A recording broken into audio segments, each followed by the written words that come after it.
fixed within a week. Ja sam jučer posjetila tu lokaciju, vidio sam svojim očima, tamo je zaista vlada nered. Taj nered će biti riješen unutar 7 dana. Does that mean that the mess will be fixed from the waters and rivers and everything?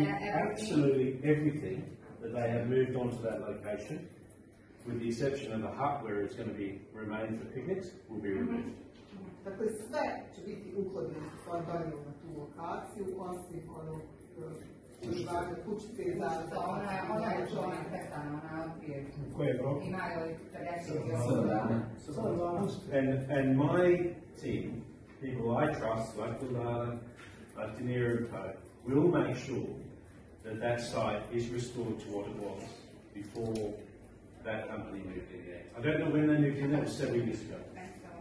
I really do want to believe that that is possible, because there are no water insects anymore, no fish, no frogs, no baby frogs, no nothing.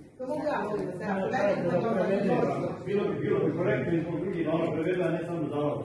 Dakle, sad će biti vraćeno prvotno stanje u roku od 7 dana. Moj tim ljudi kojima ja govorim, kao što je Bogdana, kao što su ostali, će nadzirati to vraćanje u prvotno stanje.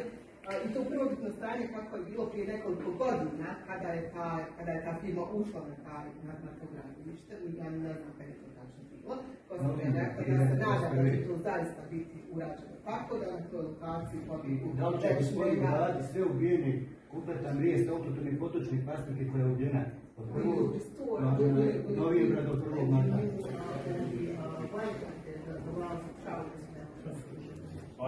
Sorry, this needs to be in accordance with the Association of the Fish. Ovo mora biti u saradnji sa ribolovnim društvom Kakanj i ja ću Imam informacije kako su. Rado da ih kontaktiram jer oni zakonski su nadležni za poribljavanje za riborijecu.